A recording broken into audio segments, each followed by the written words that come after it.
record number 300,000 Charger fans. Bright, bold San Diego Stadium was where the action was in 1968.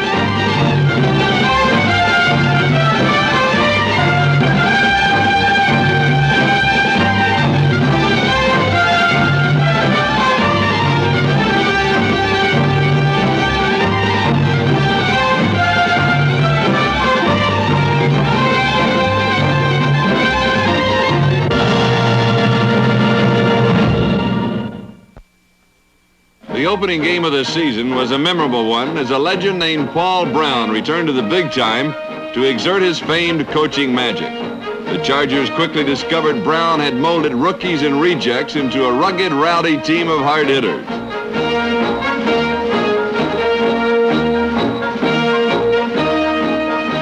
The Bengals battled the well-stocked Chargers on even terms through most of the first half.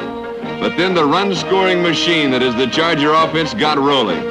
Willie Frazier, a 230-pound bull of a tight end, literally ran his escort out of the league with 2 touchdown catches from John Hadle.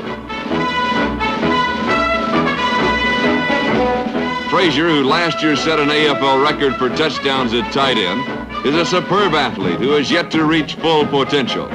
Unfortunately, due to injuries, this was to be his only big game of the year.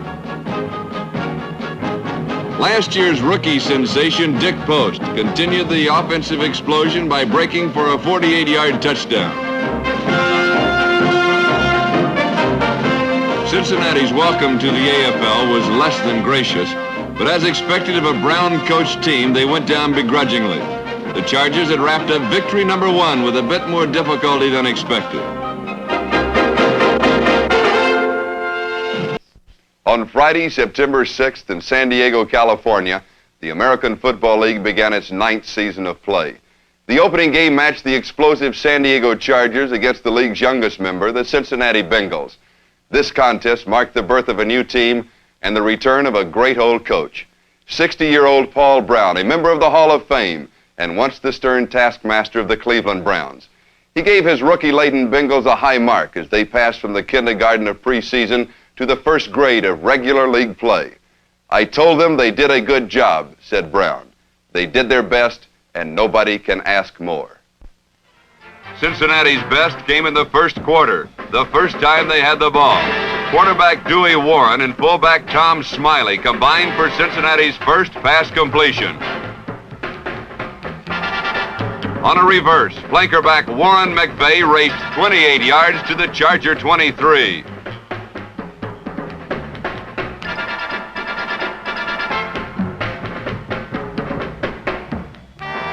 Paul Robinson, the 4th member of Cincinnati's all-rookie backfield, glided through the San Diego defense for 14 yards.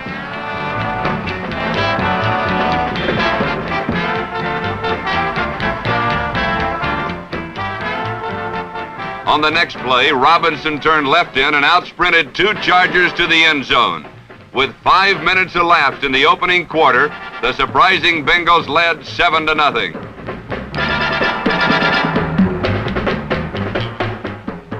The Chargers, still resting on the laurels of their tremendous preseason victory over the Los Angeles Rams, looked disorganized in their first series, yet still managed to move the ball into the range of Dennis Bartee's foot.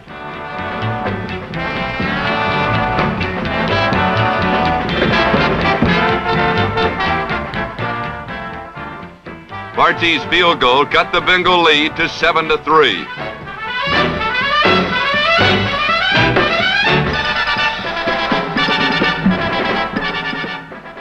Late in the first period, the Chargers regained possession, and under the veteran leadership of quarterback John Hadle, they began to assert their superiority.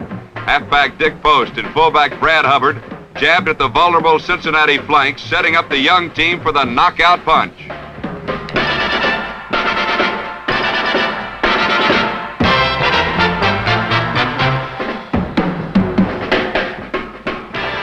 Dick Post, number 22, delivered it with a beautiful weaving run that carried 48 yards to the Cincinnati goal.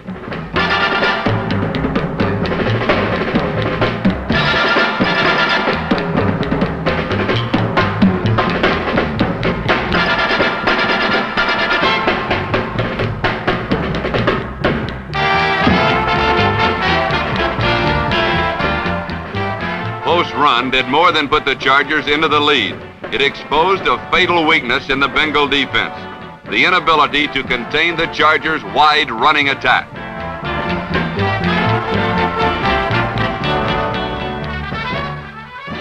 Dale Livingston's field goal tied it up at the half, but the Chargers had assumed control of the game.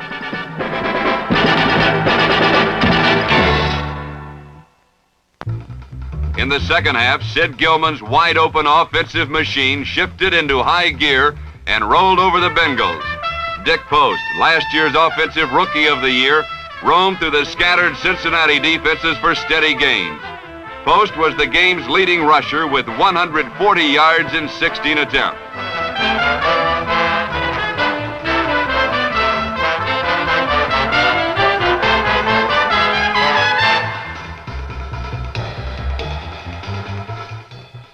Bull-like Brad Hubbard, number 26, contributed some booming runs and plunged 1 yard for a touchdown that put San Diego ahead to stay.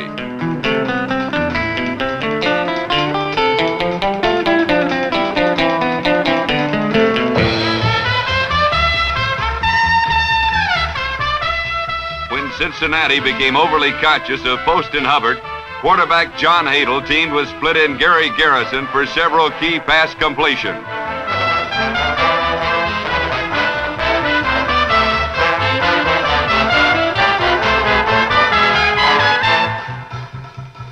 Big play offense is a term that is often used to describe San Diego's attack. Last season, they scored 13 times on runs or passes of longer than 60 yards. The man who puts the word big in the Chargers' big play offense is number 83, Willie Frazier, a 6'4", 230-pound game buster from Arkansas A&M.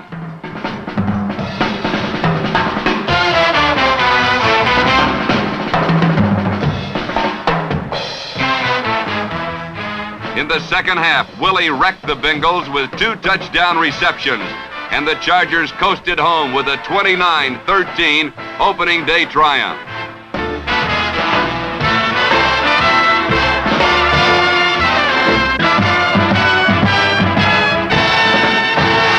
In 1968, San Diego had their best foot ever as rookie Dennis Partee set a Chargers season scoring record. And against Houston, his 48-yarder, another record, got things started.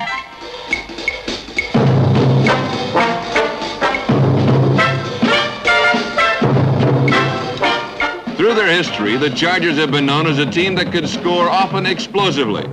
It sometimes takes a while for the fuse to sizzle, however. But when it does ignite, the player most often responsible is Lance Alworth. Alworth was a workhorse against the Oilers, pulling in 8 passes from John Hadle, including an 80-yard touchdown bomb.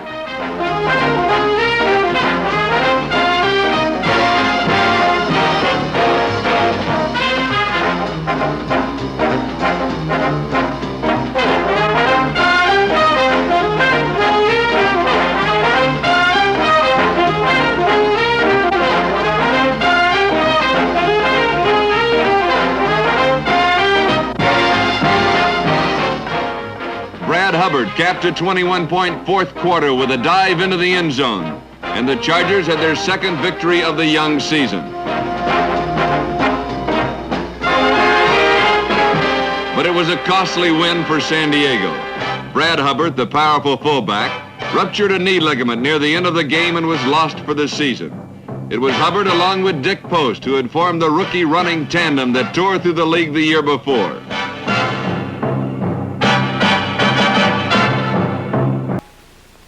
The San Diego Chargers faced their first major test against the Houston Oilers in San Diego.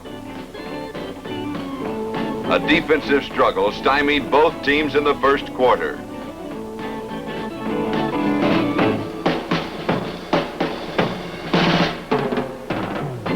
San Diego's outstanding flanker, Lance Alworth, still managed moments of brilliance.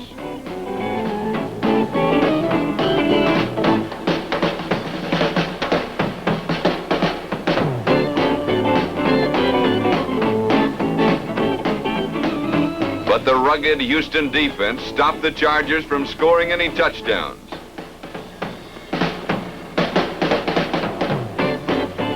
Still, specialist Dennis Partee salvaged 2 drives on his accurate place kicking. And San Diego led 6-0 going into the second quarter. Houston's big break came on one of the bobbliest interceptions going.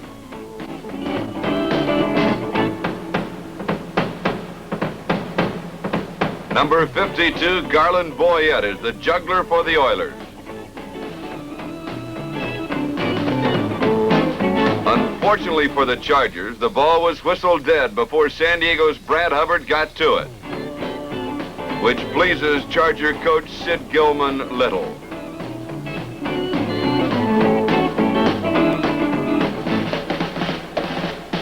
The Oilers capitalized on the break. Pete Beathard went to his halfback, Sid Blanks, who made a leaping catch.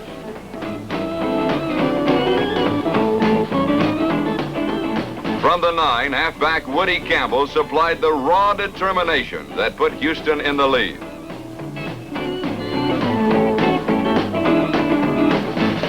But another San Diego field goal kept the Oilers trailing 9-7. With only a minute left in the half, San Diego attempted to pass its way to a substantial lead.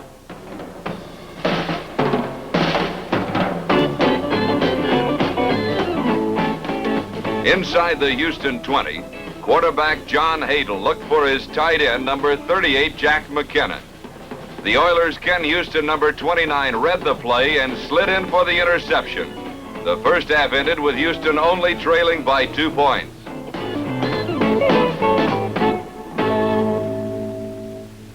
The Oilers took charge in the third period. Beathard found his rookie receiver, Mac Hike, for 16 yards.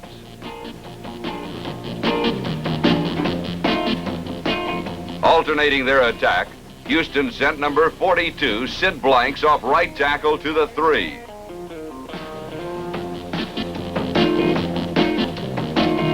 From the 1, Hoyle Granger over the top, and Houston regained the lead. The Oilers are ahead, 14-9. But late in the third quarter, John Hadel started to pick apart Houston's pass defense. Lance Allworth moved inside Houston's 30 on the last play of the third quarter.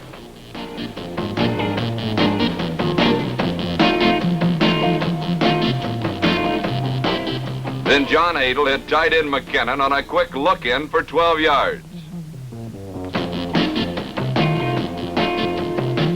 From the 3, Hadel tried Houston's flank. Brad Hubbard took the pitch out, broke linebacker George Webster's attempted tackle, and went all the way. San Diego scored again in less than 2 minutes and pulled away from Houston 23-14. All the pressure was now on Houston. San Diego went into a prevent defense with a 3-man rush. With his receivers covered, Beathard was forced to eat the ball.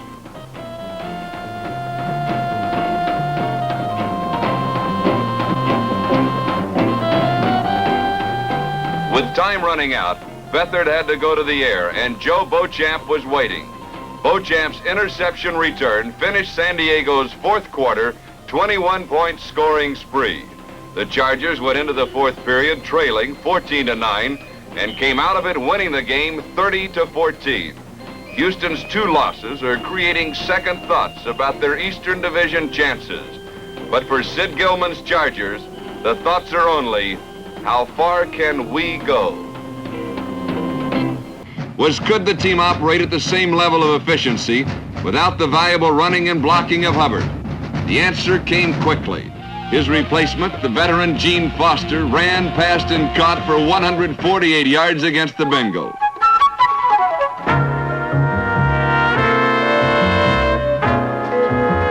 Split end Gary Garrison caught 2 touchdown passes, and the Charger defense smothered the Bengals time and time again to make Coach Sid Gillman's homecoming to the city and stadium where he coached in college a satisfying one.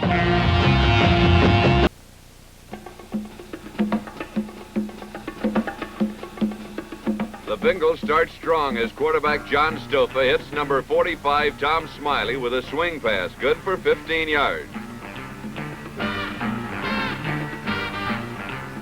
Stofa then connects with flanker Rod Sherman, who goes out of bounds at the San Diego 15-yard line. But from there, the Bengals advance only 1 yard and must settle for 3 points on Dale Livingston's 21-yard field goal.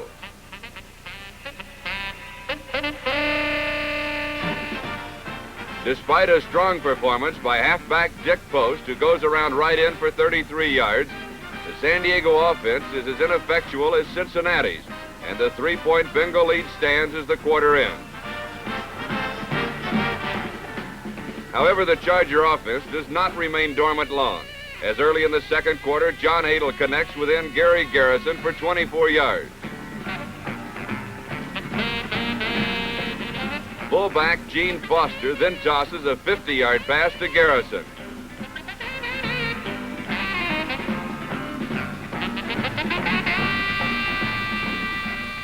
Garrison finishes the job by taking Hadle's 10-yard pass into the end zone and giving the Chargers a 7-3 lead.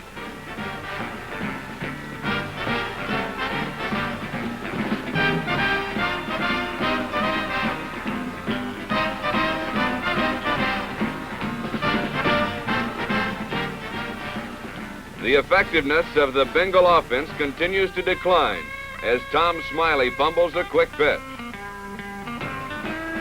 Although the Bengals recover the ball, they are reluctant to keep it, and John Stofa throws to Charger defensive back Kenny Graham.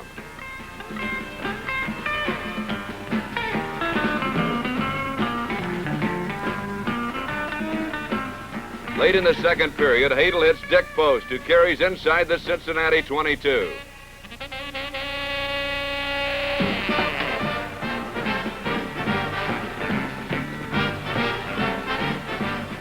Three plays later, it's Hadle to Garrison again for 19 yards and a 17-3 Charger lead at halftime. Soon after the half, the Bengals gain momentum as number 89 Harry Gunner drops Hadle for a 14-yard loss.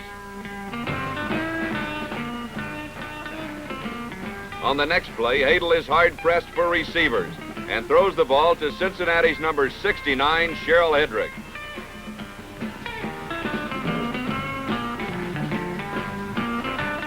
Taking inspiration from the defense, the Bengal offense clicks on a Dewey Warren to Rod Sherman pass for 10 yards.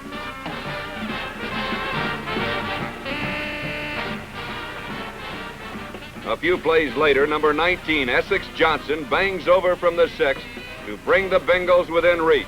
17-10 at the end of the third quarter.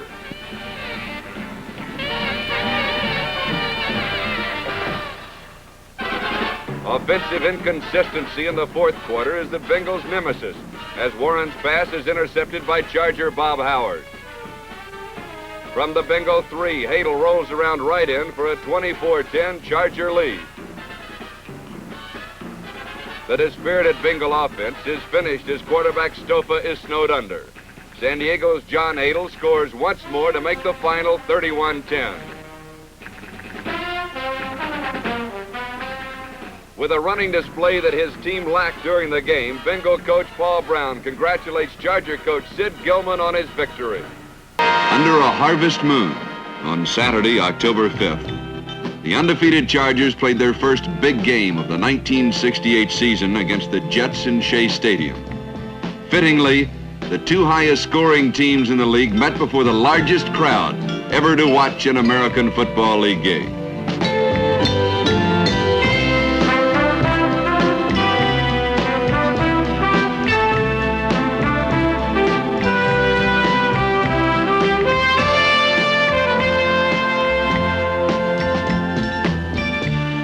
At first, defense predominated. Passes missed, runners stopped, and balls dropped.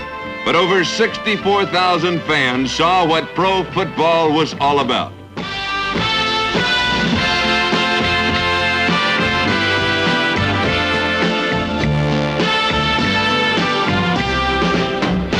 Then John Hadle began hitting.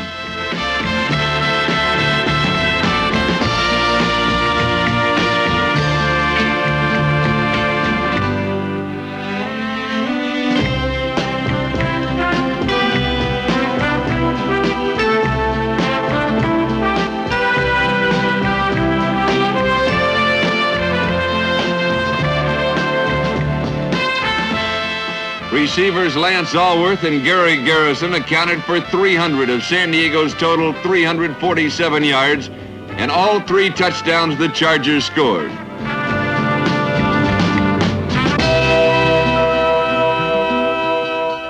But any team with a Joe Namath is never out of the ballgame.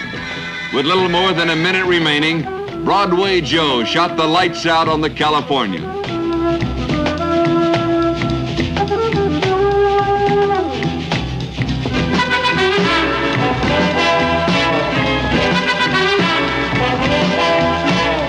He took his team 75 yards downfield and in for the winner.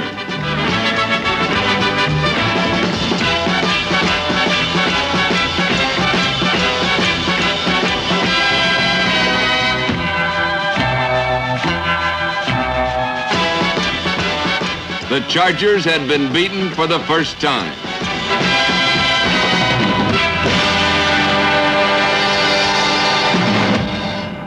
Next to Oakland for an even bigger game against the streaking Raiders, who had won 14 in a row and had not lost at home in 2 years.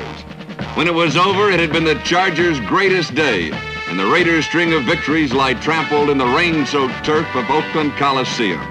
Their strategy was basic and brutal. Avoid going against the best pass defense in the league by ramming the ball in the gut of the Oakland defense. The instrument they used to do it was Gene Foster.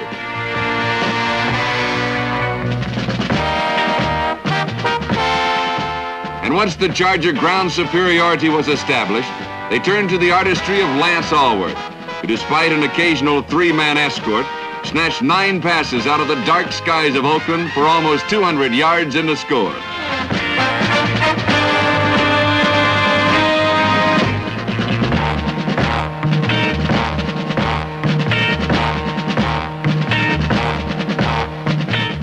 The second half was fought in the trenches. The young defense had come of age, and this set the tone for the rest of the season, in which it displayed the kind of hard-hitting associated with winners. If you were going to pick a perfectly miserable day to upset the Oakland Raiders, the San Diego Chargers couldn't have made a better choice. The first play of the game foretold all. San Diego's defense was not in awe of the Oakland Raiders' running game.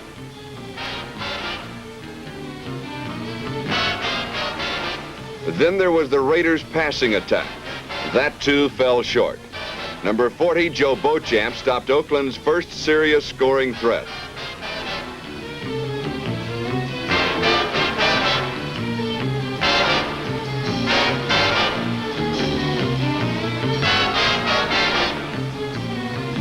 San Diego on offense is usually a bomb to number 19, Lance Allworth.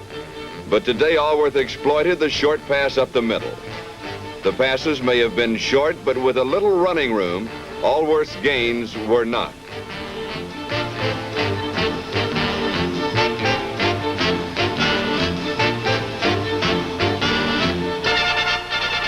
In close, Charger fullback number 37, Gene Foster, scored, and San Diego led 10-0 on this plunge and an earlier field goal.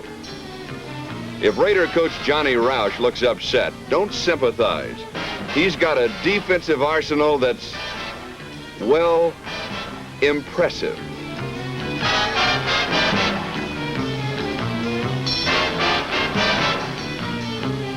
Forced to punt early in the second quarter, San Diego couldn't have picked a worse target.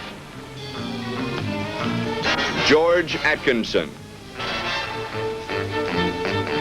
He's a dangerous return artist and should be stopped. Should be. Atkinson's 80-yard return left the Raiders trailing only 10-7, and Oakland fans know from past experience that this was the beginning of the end for San Diego. In fact, the Raiders' defense started to play this little game called Dump the Quarterback. But number 21, John Hadel, came up with his little answer: make up for the lost yardage, and then some, by going to Lance Allworth.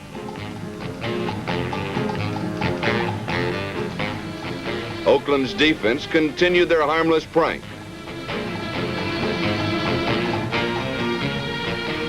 But so did John Hadle, and this time he made it pay off. Allworth scored on the 38-yarder, and San Diego now led 17-7. Then, with just a minute to play in the first half, the Raiders quarterback, Darryl LaMonica, performed what is probably the most beautiful thing to watch in football: the precision last-minute drive. 80 yards in 40 seconds.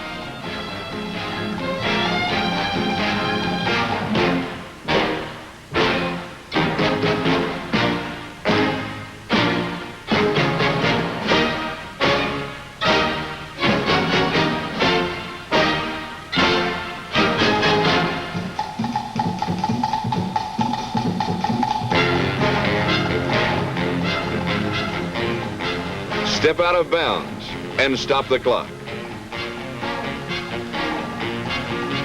Flood the defense with 5 receivers and go to your backs.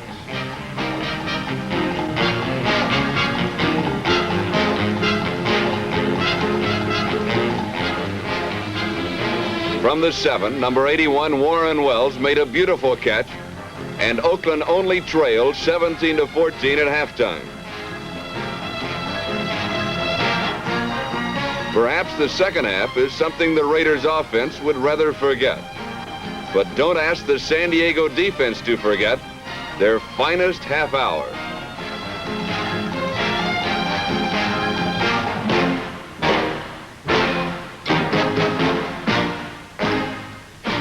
The second half offense of the Chargers, although it did not score a touchdown, displayed a second effort that made near losses into 5-yard gains.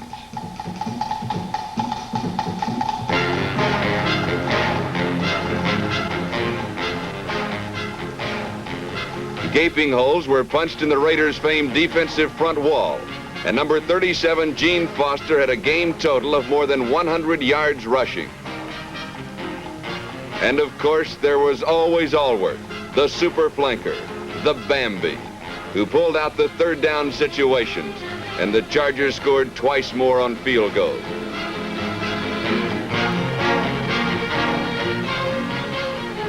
In the entire second half, Oakland made 1 first down, and that was on the last play of the game, when it couldn't possibly help anyone but the Raiders statistician. For Sid Gillman, the Chargers coach, this was the game that had to be won, was won, and was wonderful to be enjoyed. For the Oakland Raider followers, this 23-14 loss ended the 14-game winning streak, and worse, ended the myth that they were unbeatable. The end zone flag was a familiar sight for the rampaging Chargers as they found themselves in a real horse race with the Denver Broncos. They scored 7 touchdowns, 4 of them bombs from 50 yards or more, and the offense raced for close to 600 yards, a club record.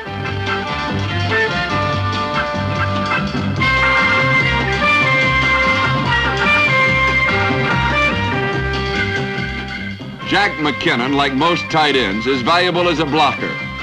But unlike others at the position, he catches the long ball.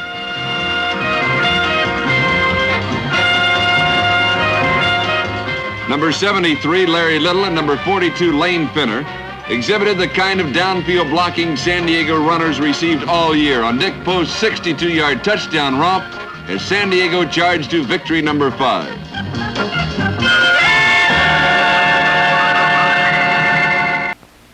In San Diego, defense was a forgotten art as the Chargers and the Denver Broncos inflated the scoreboard to a total of 79 points.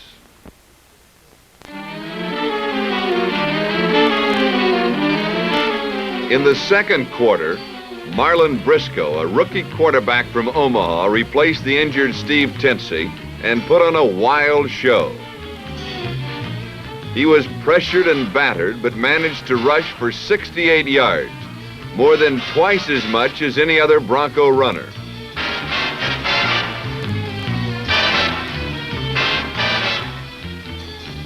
He also completed 17 of 30 passes and threw 3 touchdowns, as his team amassed an impressive 476 yards.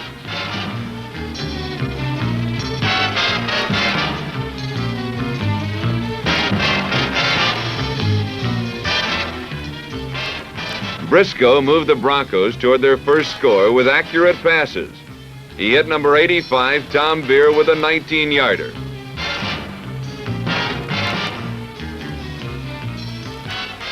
Then he laid a 60-yard bomb in the hands of Jimmy Jones.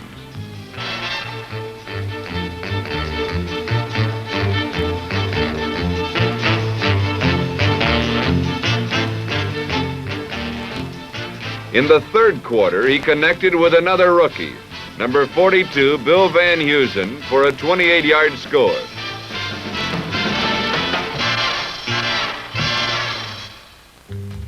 But despite Briscoe's performance, the game was a phenomenal romp. The Chargers intercepted 3 passes and broke Denver's back with a dazzling display of offensive power.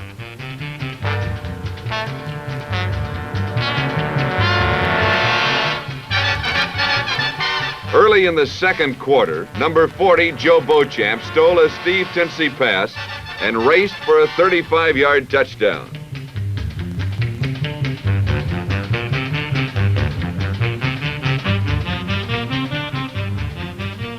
Passes like this 74-yard strike from John Hadle to Lance Allworth accounted for a staggering 293 yards passing in the first half alone.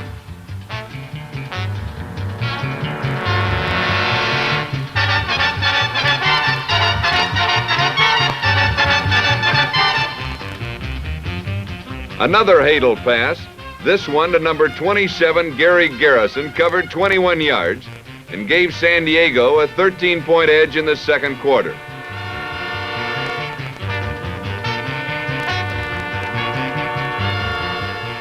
The barrage continued as Hadle threw his third touchdown. This one a 50-yard hook up to number 38, Jack McKinnon.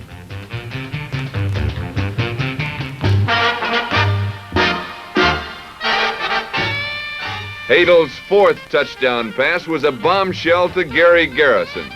The play was good for 56 yards and gave number 27 his second tally of the day.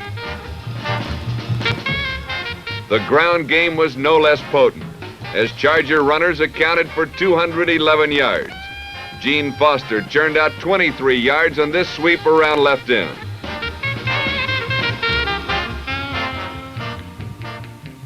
Number 22, Dick Post, had a towering 121 yards rushing for the day. 62 of them came on this explosion over left tackle.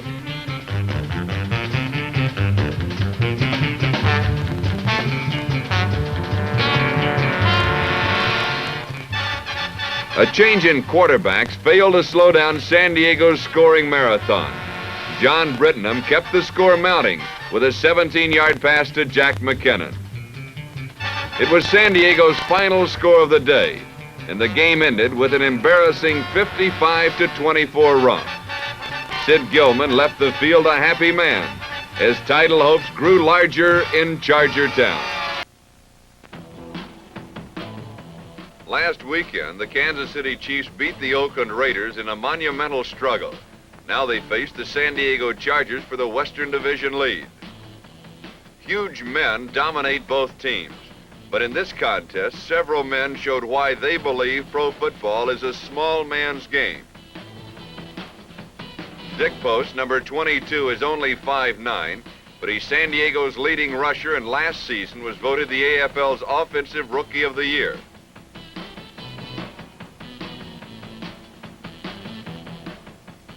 Another Charger who overwhelmed the big boys weighs only 177 pounds.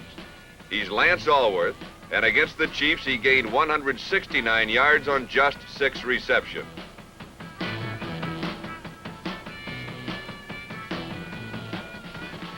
Kansas City, of course, possesses one of the most famous small men to play the game, Mike Garrett, number 21.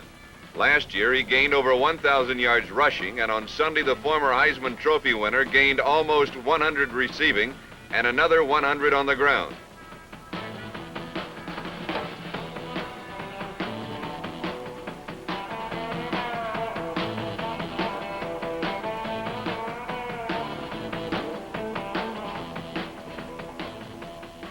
With Garrett, Post, and Allworth leading the way, the stage was set for the great battle. The only outside factor to consider was a 30-mile-an-hour wind that raged throughout the game. The Chiefs' game wasn't affected by the wind, however, since they relied on running and on short passes to Garrett, like this one, that set up Kansas City's first score.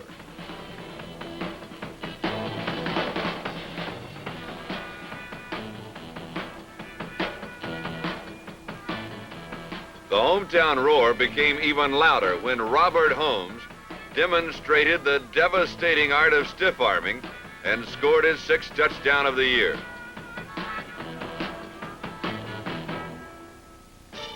In the last play of the first quarter, quarterback John Hadel defied the wind and passed 51 yards to Allworth.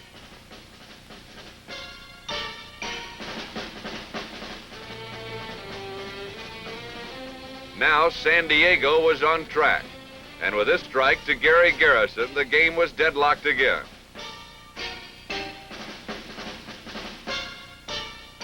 For 2 quarters, the two powers matched muscle and matched points. Then San Diego began to sustain a serious scoring drive. Post led the ground attack, and Hadel threw with abandon. But then trouble struck the Chargers in the form of the best pass defense in the league.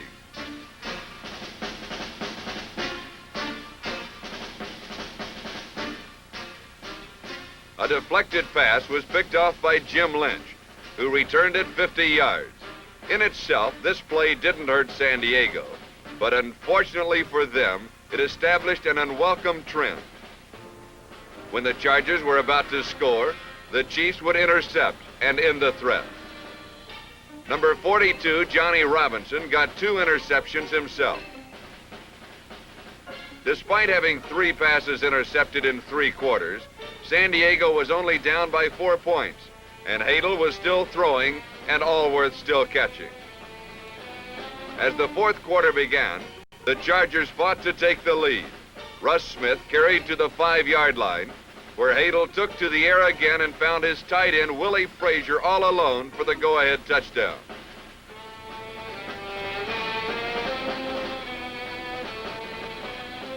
Kansas City now trailed 17-20, and the pressure was mounting.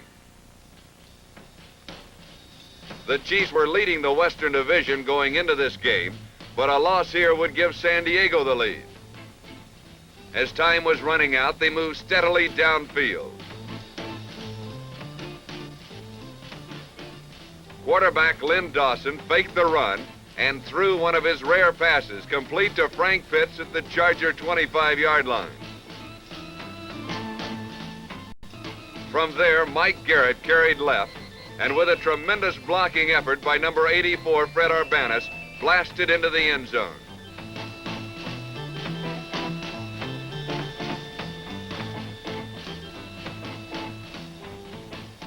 Kansas City had regained the lead, and now it was all up to the Chargers, or rather, to the Kansas City defense. A field goal gave the Chiefs a 7-point lead as Allworth and company started upfield.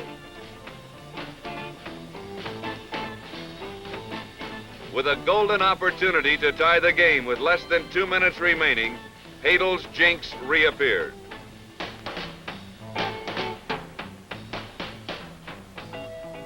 Kansas City's Jim Kearney got between Frazier and the ball, and that was it.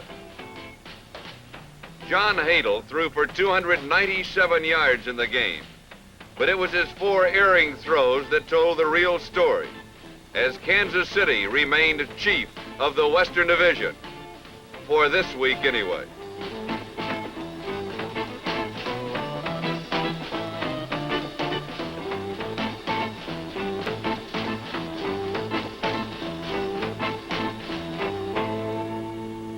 The banners read, "Welcome home, Keith," as Keith Lincoln, the popular Charger hero of the early 60s, returned to bolster a running attack further depleted by the loss of Gene Foster.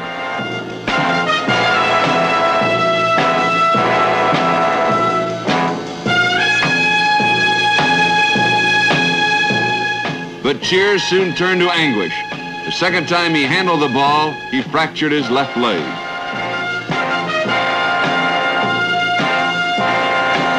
Injuries are a part of every team's season, but in 1968, they just didn't balance out for San Diego. Besides Lincoln and Hubbard, lost for the season were linebacker Rick Redmond and #1 draft choice Jim Hill. But the Chargers endured and found ways to win.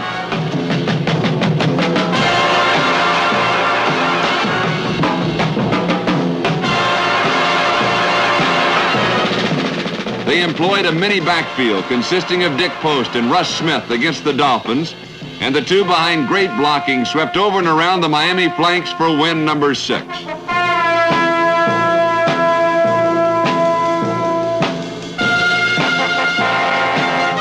However, the victory was a sad one for the team and for Keith Lincoln, a fallen hero. It was a tragic homecoming and possibly a last hurrah. In San Diego, the upstart Miami Dolphins almost dunked the Chargers out of their virtual tie for first place. But the race in the West remains as tight as a Scottish poker game, as the resurgent Oakland Raiders were ready to ambush the Chiefs from Kansas City. From the start, the Miami Dolphins proved decisively that they were not intimidated by the San Diego Chargers. Early in the first quarter, John Hadel's pass was picked off by number 22, Willie West. The underdogs from Miami turned the Chargers' era into the first score of the game and took the lead 7-0. Miami's lead was short-lived as the Chargers' leading rusher, number 22, Dick Post, took San Diego into scoring position.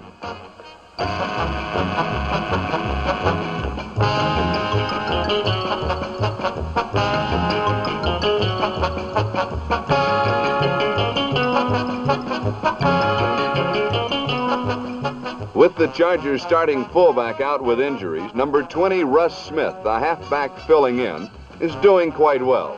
The score was tied at 7-all.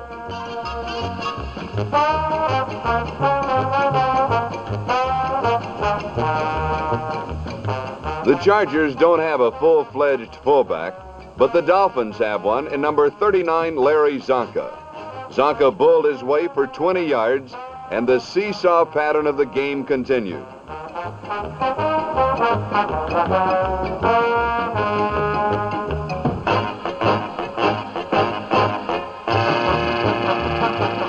The same fate that befell the Chargers' early drive struck the Dolphins. Bob Greasy's pass was intercepted by number 40, Joe Beauchamp.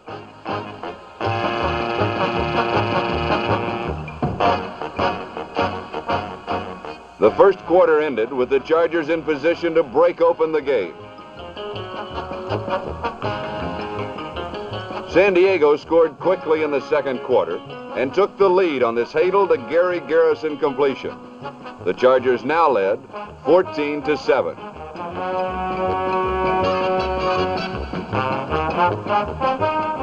But before San Diego could spread its lead, Miami intercepted a Charger pass and turned a Dolphin one into the tiemaker.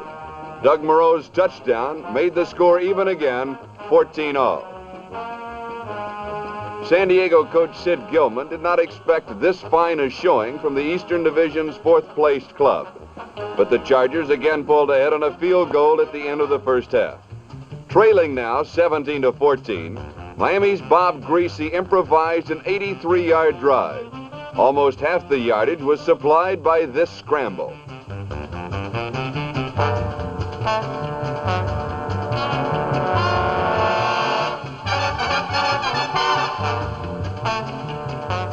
The go-ahead score was made by number 21, Jim Kick. The Dolphins now led 21-17. Their lead was immediately taken away by a halfback pass from Jim Allison to Lance Allworth. The Chargers had a slim lead of 24-21.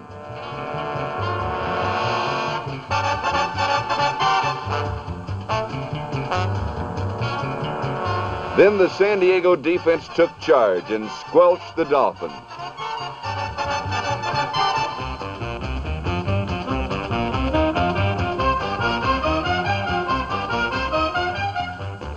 By the fourth quarter, the Chargers' offense moved freely.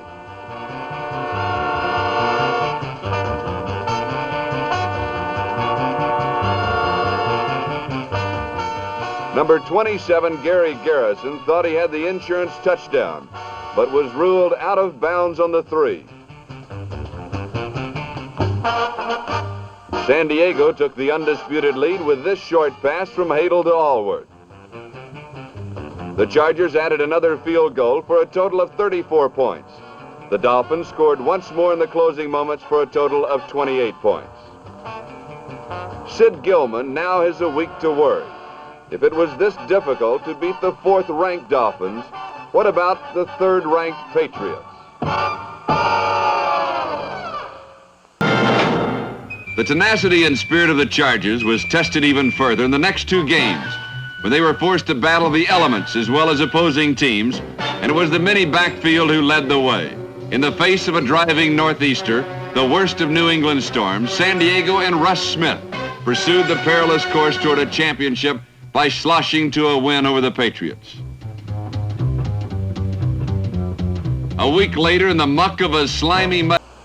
In Shakespeare's King Lear, the winds across the English moors helped drive his majesty mad.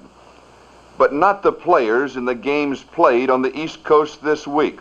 Driving rains and winds up to 40 miles an hour in Boston and New York drove the fans away, but the players rose above the elements with great runs on slick fields and long bombs against fierce winds. The American flag was not the only thing ripped to shreds in Boston. Somehow the weather seemed to get to the players' nerves.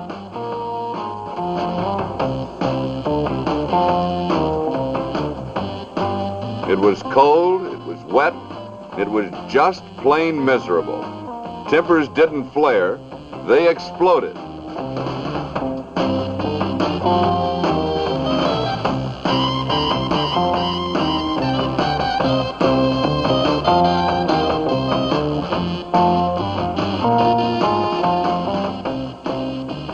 The field was like a hockey rink.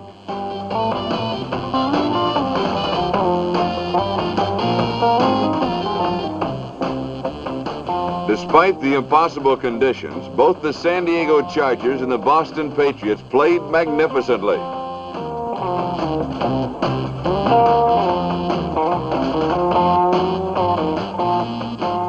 Number 35, Jim Nantz, last year's leading ground gainer, stayed afloat and had his first 100-yard day this season. But it was the Chargers' running that proved most effective early in the game. Number 22, Dick Post, broke free for a 67-yard touchdown.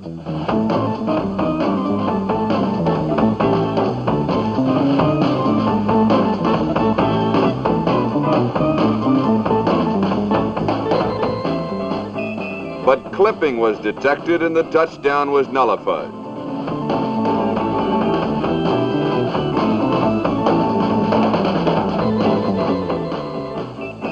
Neither rain nor wind nor penalties could stop San Diego.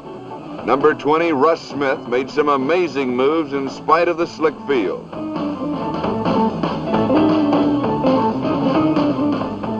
San Diego led 7-3 at the end of the first quarter. Even with a wind gusting up to 40 miles an hour, John Hadel threw a perfect pass to Gary Garrison.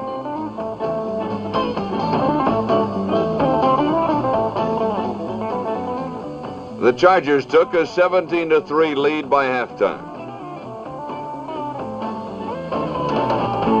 Having mastered the elements, the Charger offense moved surely in the third period. 2 passes, one from John Hadel to Lance Allworth, and a halfback pass from Dick Post to Jack McKinnon took San Diego to Boston's 20-yard line.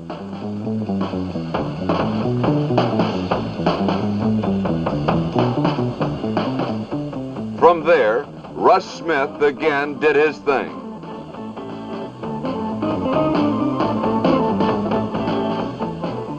The Patriots trailed 27-3 going into the final period, but an interception early in the fourth quarter gave them irresistible field position.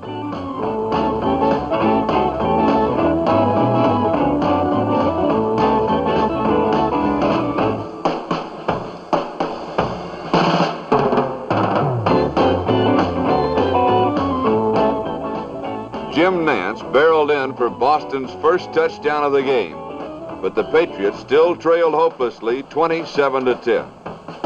The score was hopeless, but the Boston offense was not, as Tom Sherman's passing set up the final score of the game. Pay attention. You are now watching statistical history. Number 20, Gino Capoletti, has just become the second player in football history to score over 1,000 points. The only problem is the Boston Patriots could have used a few more of those points today. The Patriots lost 27-17. Bath called War Memorial Stadium, they slid by the Bills in conditions that were almost indescribable.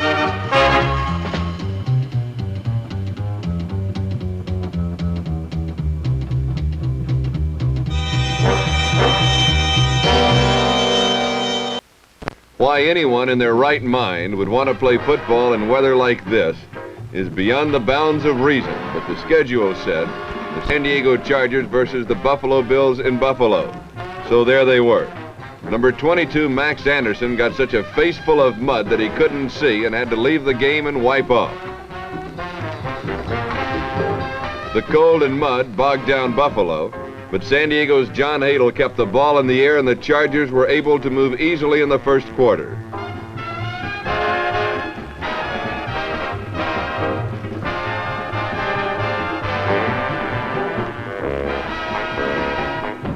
It was on a short pass to number 38, Jack McKinnon, that San Diego scored the first points of the game. The Chargers had an early 7-0 lead.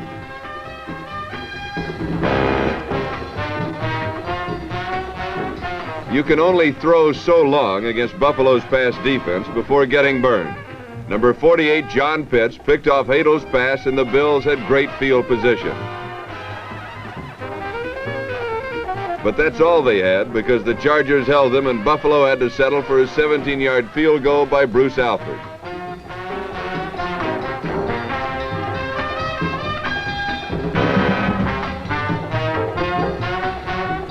The 7-3 margin was the closest Buffalo got all day.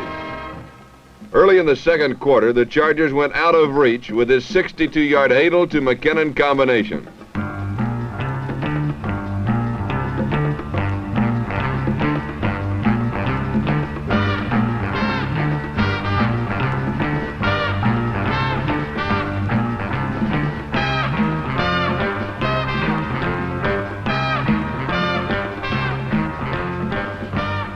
San Diego now led 14-3. The footing was so bad, Buffalo tried a shotgun formation. It didn't help. Number 33, Kenny Graham, intercepted for the Chargers and set up their last score of the game.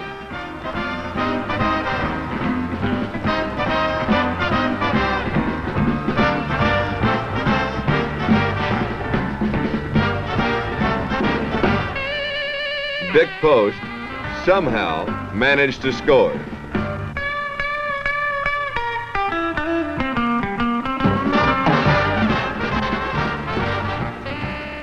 Buffalo scored once more on a field goal, but the rest of the game for both teams was strictly a mud bath. Unfortunately for Buffalo, they also took another kind of bath on the scoreboard.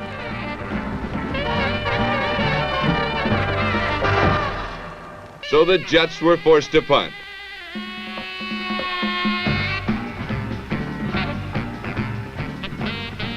Number 45, Speedy Duncan, almost fumbled the ball. New York will wish he had.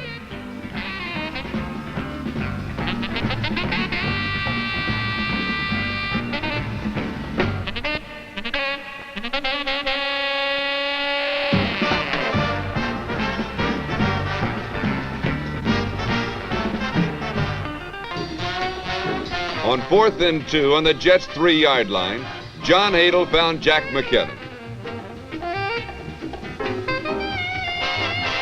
The Chargers made a 2-point conversion, but it was far from enough. The sign signifies a San Diego touchdown, but it may symbolize San Diego's title hopes.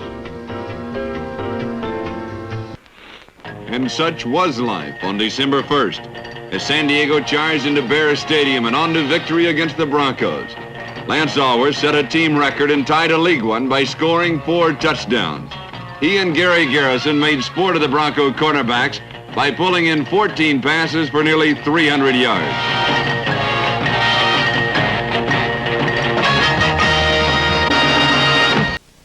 The Western Division race of the American Football League is far from over. Although Oakland and Kansas City are tied for first place, the final outcome depends on San Diego, a game behind the leaders. The Chargers play the first place teams on the last 2 weekends of the season. And if San Diego plays like it did against the Broncos, there could be a 3-way tie. From the opening kickoff, it was obvious that the San Diego Chargers were going to wipe last week's miserable performance off the memory of sports fans everywhere. Denver fumbled the kickoff, and for the next 20 minutes, it was all San Diego. First, there was the short pass from John Adel to number 19, Lance Alworth, and the first score of the game.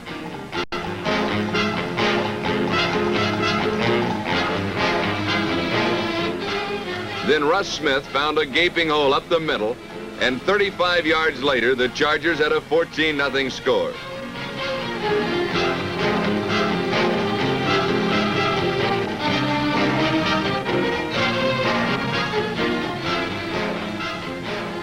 San Diego closed out the first period with a bomb. 79 yards to Lance Alworth, and the Chargers led 21-3.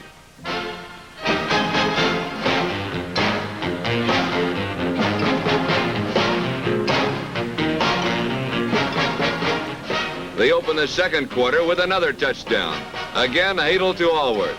San Diego now led 31-3. Where was Denver? 4th and goal in the Chargers' 14. Marlon Briscoe brought the Broncos alive with this toss to Eric Crabtree, and all of a sudden, Denver was in the game.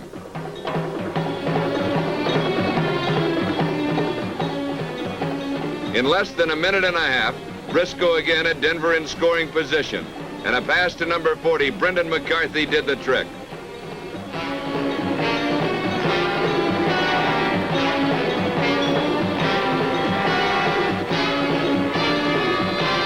The Broncos still trailed 31-17 at halftime.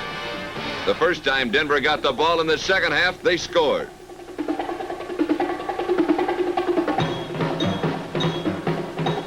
Number 41, Eric Crabtree, was the final mover. The Broncos closed the margin to 31-23.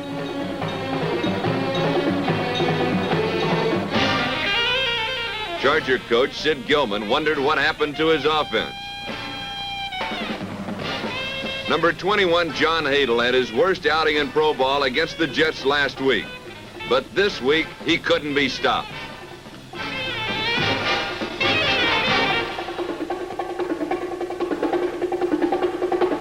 He speared Gary Garrison in the end zone, and the Chargers were again 2 touchdowns ahead. The lights went on in Bear Stadium, but the San Diego Chargers were not through with their scoring marathon. Only once more to Lance Alworth, and he would have the Chargers' single-game scoring record.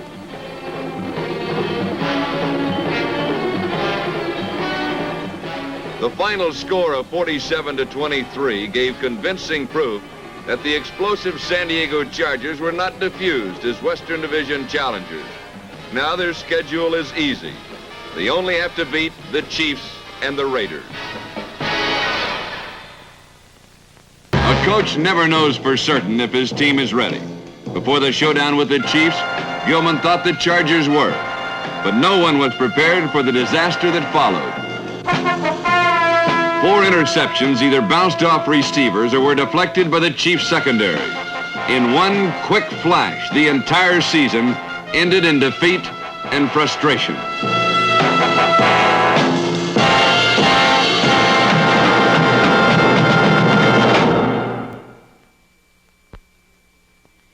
Visitors to San Diego Stadium can anticipate great excitement in 1969.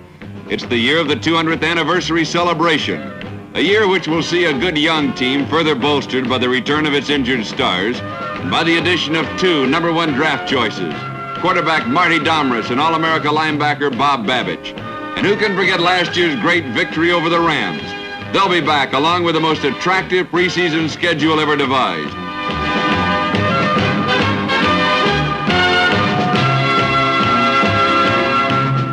The Chargers, the most successful team in the AFL, will be playing the finest football has to offer. It is in keeping with a tradition they've created over 9 seasons, that of a winner. And in 1969, once again, they'll charge to victory.